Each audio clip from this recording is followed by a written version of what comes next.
day, and of course talk to us on our social media platforms at KBC Channel 1 and at Abdiaziz Hashim 2. Let's inform you on what is happening here in the country and beyond our borders. My name is Abdiaziz Hashim. The sign language interpreter at the bottom end of the screen is Lensa Odingo.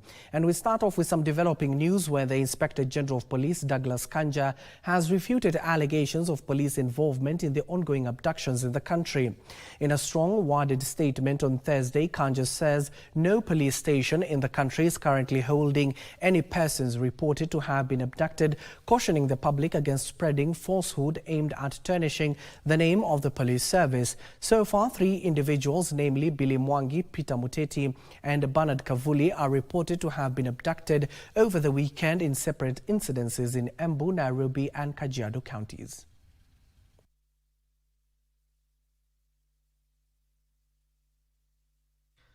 The National Police Service, led by the Inspector General of Police, Douglas Kanja, have broken their silence over the recent claims of a surge in abduction cases. Kanja, in a statement, has denied allegations that the men and women in blue are behind the recent abductions recorded in Embu, Nairobi and Kajiado counties over the weekend. Kanja states that, and I quote, "For the avoidance of doubt, the National Police Service is not involved in any abductions and there is no police station in the country holding the reported abductees," end of quote. The IG further says the Independent Policing Oversight Authority (IPOA) is probing the abduction claims, urging anyone with useful information on the alleged missing persons to report to the nearest police station. Further, the IG has appealed to the public to refrain from what he says is spreading false, fabricated, malicious, distasteful, misinformed and unverified information aimed at tarnishing the reputation and the image of the National Police Service. The Inspector General's statement follows mounting pressure on the government to address the claims of abductions, particularly of young Kenyans. Wherever they are, and you can see their names: Bernard, Peter Muteti, Bernard Kavuli, Billy Mwangi, and Gabriel Supiet. We pray that wherever they are safe, and that those that are holding them will bring them back safe. If you guys feel like those people you have abducted have done anything illegal, then in accordance with the Constitution, kindly present them to the court of law. Some of the incidences that have been reported so far is that of the alleged abduction of a 24-year-old Billy Mwangi, whose whereabouts remain unknown. Mwangi is alleged to have been forcibly taken from a barbershop on Saturday by 4 armed men. We also want to call a stop to the abductions that we are seeing. These are acts of darkness.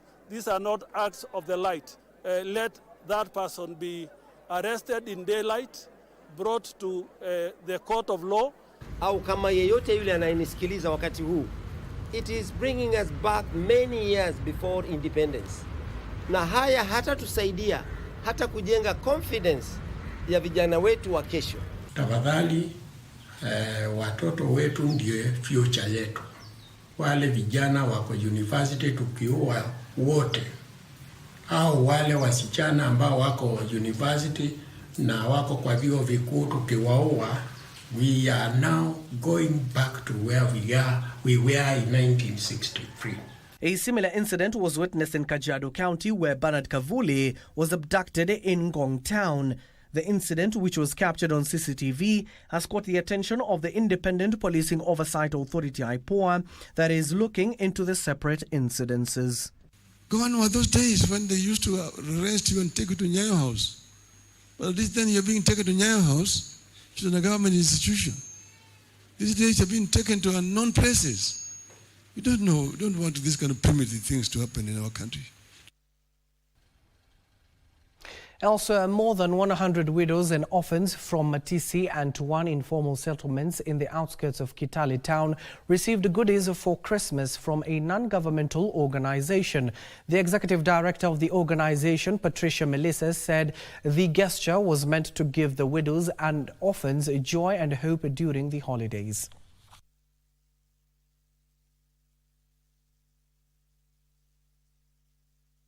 Inaomba haswa county government, department ya gender iweze kutusaidia, ijiunge pamoja nasi katika kuwapatia hawa wapendwa wetu ambao waliachwa na wazazi wao, wakaachwa na wazee wao, ili waweze kutusaidia katika kuwapatia Christmas, early Christmas. Apart from kukula tu Christmas, kuna ile ambayo tunawapatia wanaenda kukaa nayo nyumbani, ili wengine wanapopika kwao pia hawa nao wanapata fursa ya kupika vyakula vya Christmas.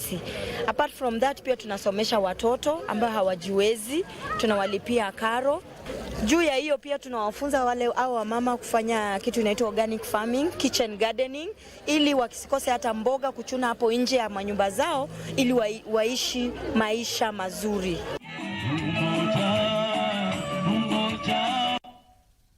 Lands Cabinet Secretary Alice Wahome has dismissed the government critics who she says are opposing implementation of the Social Health Authority SHA. This as leaders and institutions and individuals continue to stand in solidarity with the less fortunate by spending time with them in the spirit of Christmas.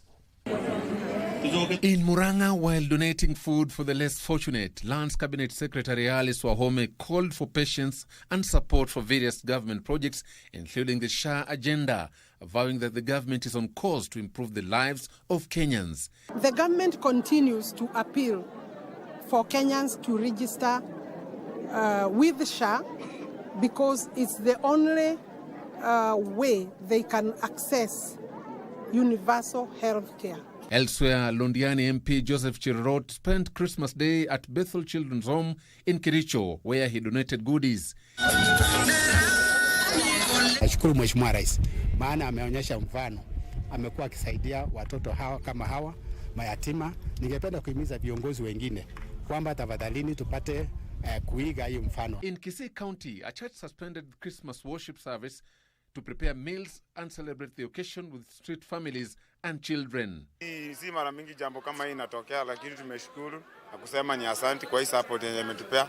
At least kuna wenye hata hawako wanajua maana ya Christmas, at least wamejua. Si Christmas ya leo tuliona mwaka huu wacha tusherekee na watoto wetu wa street, kwa sababu wakati mwingine wanashaurika, unakuta most people forget about them. At the coast, more than 60 children of the Lea Mwana orphanage in Malindi, Kilifi County, experienced a celebration of its kind, organized by an Italian philanthropist.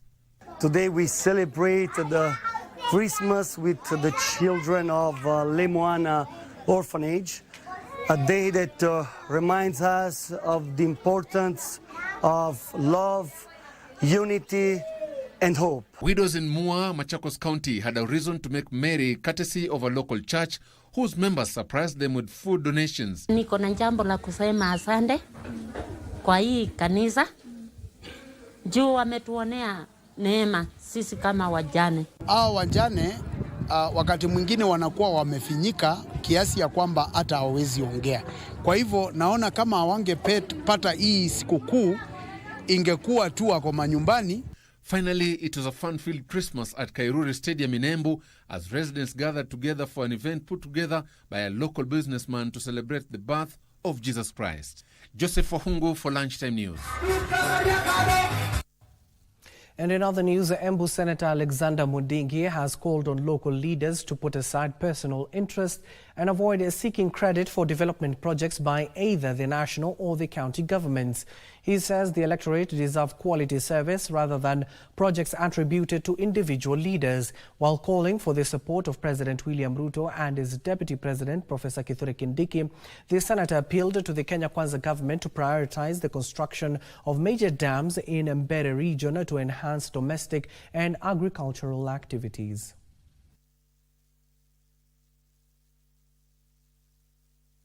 Mwananchi hataki kujua ni nani ameleta miradi, kwa sababu mambo ya miradi tukiacha hiyo vita haitutusaidia. Kama mambo ya modern market, ukikumbuka nikikumbusha watu siku ya kwanza ule alianza kusema mambo ya soko, watu wakaona kama si watu kama ni kitu haitafanyika. Ni mimi nilikuwa Central Embu County, naye governor mwenyewe ndio the president of the county akaenda akaongea modern market, na amekuwa mstari wa kwanza, kwa sababu governor akisimamia county anataka economy pandirike njia ya mijengo, njia ya parapara, ya duokari, njia ya vitu zile zingine, njia ya miaka ambayo itakayokuja. itakuja, kwa sababu hata ndio umesikia mimi nikiongea mambo ya uwanja wa ndege, na siwezi kuweza peke yangu, ni tukipigana hiyo vitu yote haitakuja.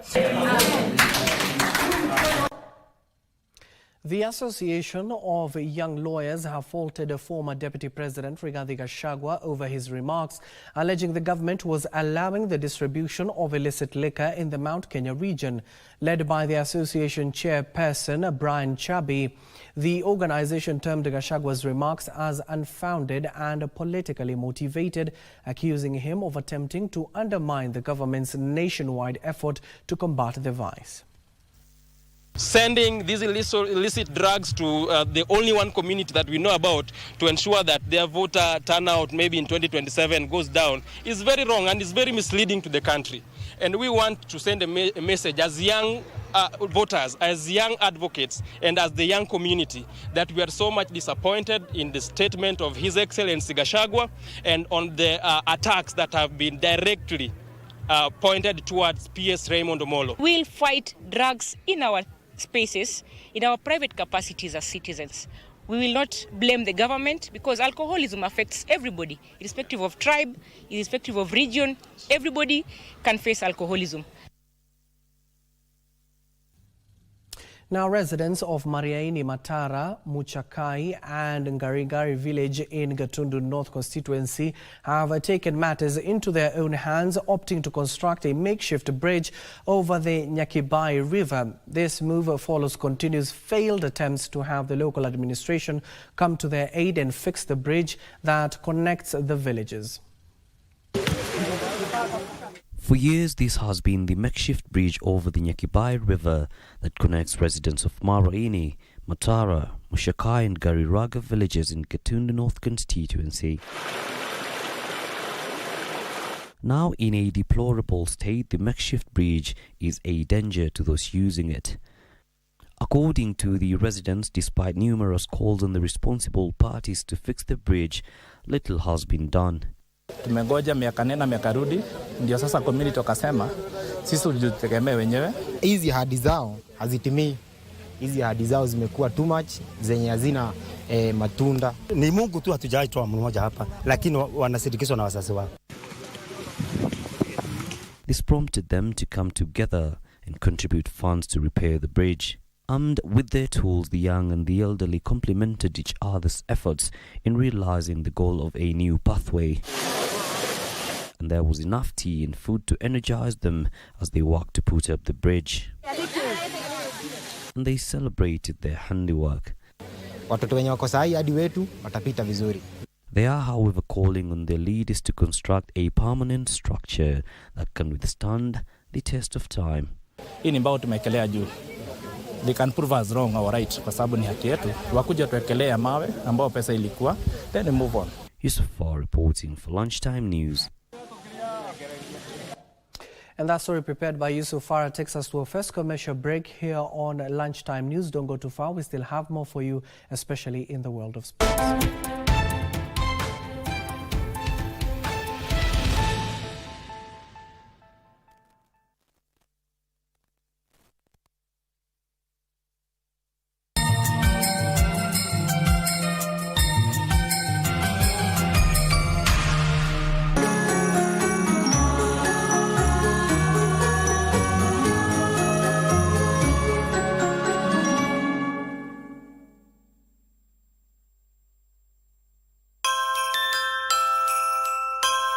On behalf of the State Department of Irrigation, I wish to wish all Kenyans, where they are, our farmers, Merry Christmas and a Happy New Year. We look forward to joining our farmers again as we've done this year to ensure we have a food secure country. Merry Christmas and Happy 2025.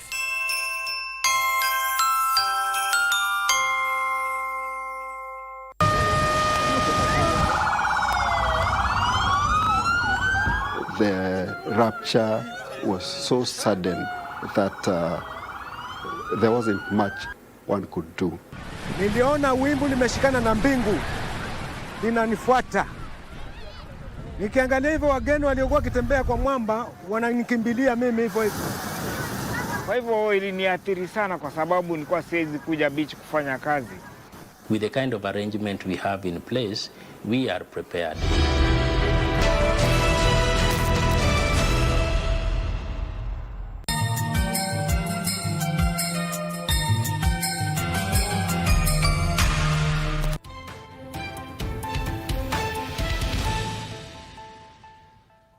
Welcome back and thank you for staying with us. Now, Kiambu Level 4 Hospital has received drugs and non-pharmaceutical products worth 50 million shillings. County Health Administrator David Maina said during the drug distribution that the county led by Governor Wamatangi strives to ensure hospitals are adequately stocked to meet the growing demand for healthcare services.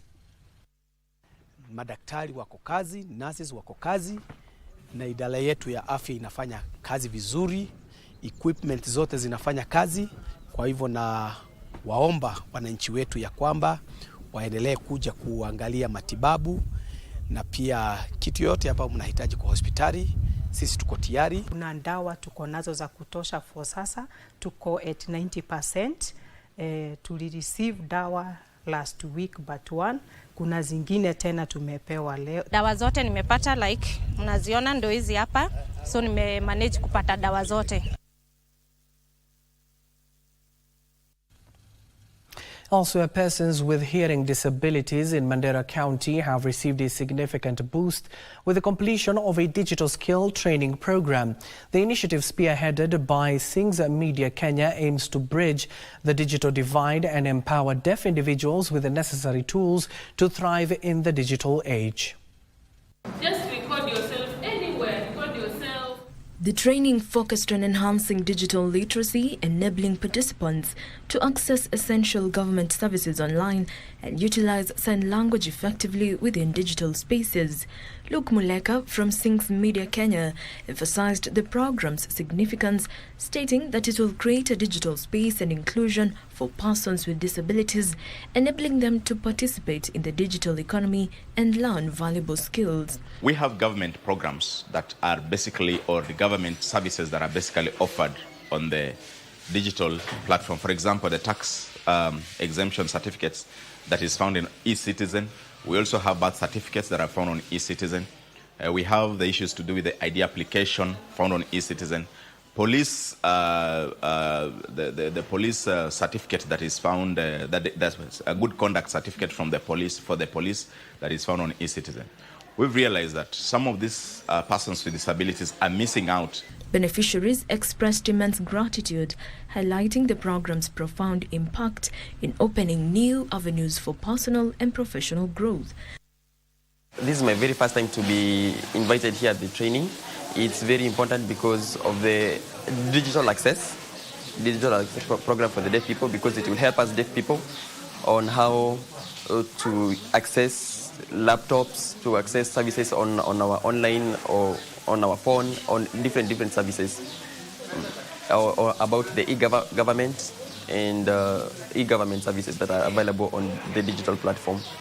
Before we used to walk, visit offices, but now we can register and access digital through our phone, ID, national ID, birth certificate.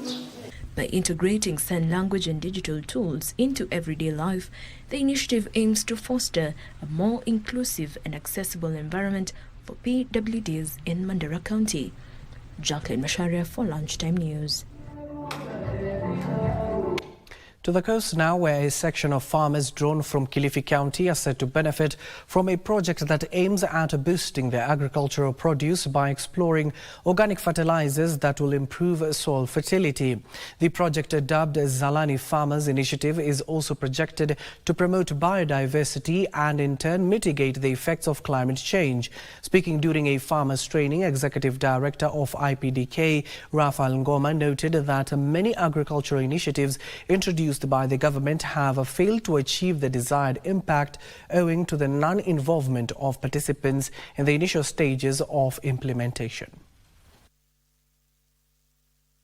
Tumefanya budget analysis ya Kilifi County, na ukweli ni kwamba budget inayopangwa kila mwaka ya kilimo haitumiki kama vile inavyopasa. miradi mingi imesimama, na ni kwa sababu imesimama kwa sababu wakulima hawana sauti. Kwa hiyo hapa tunachokifanya cha kwanza ni kwamba tutatumia mfumo wa Farmer Field School. Tumekuwa tukifundishwa kuhusiana na mambo ya agroforest, na nashukuru kwa sababu nimejua kwamba kuna baadhi ya miti tunapopanda kwa mashamba yetu, zingine zinatusaidia kusaidia hizi mchanga wetu ukuwe na rotuba. Alafu kuna baadhi ya miti zingine zenye tumekuwa tukifundishwa zinatusaidia hata zinatupa matunda. Imekuwa affected kwa sababu ya kutokuwa na rotuba katika mashamba yetu na hata katika mimea yetu, ambayo inaleta ile mchangamano wa nitrogen na oxygen. Kwa sababu kama shamba lako utafagia miti yote, hutaweza kuwa na hizo oxygen ya kukutosha. Hata kwa saa hii tulipata ufadhili wa kupitia mambo ya upanzi wa miti, tukapata kuchimbiwa damu pale Kaskini ili watu wakuwa wanaweza kuweka nurseries pale.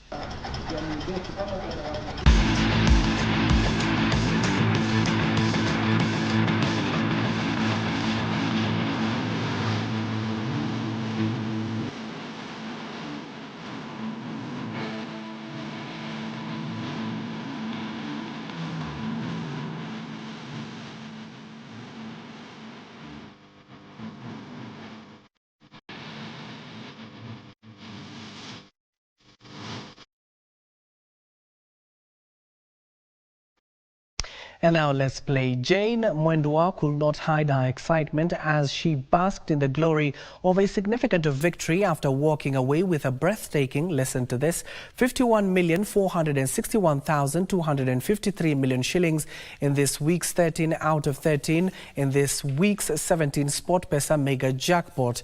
The water business lady from Isiolo clinched an impressive 13 out of 13 in the 17 mega jackpot bets, right defying the odds and turning what initially felt like a distant dream into a life-changing reality. This extraordinary win not only highlights Jane's exceptional luck, but also adds a thrilling chapter to the narrative of ordinary individuals achieving extraordinary financial exploits. From the Sportpesa jackpot winner, we conclude our bulletin. Do join us in our subsequent bulletins. Also, the English Premier League is back. Good afternoon for now.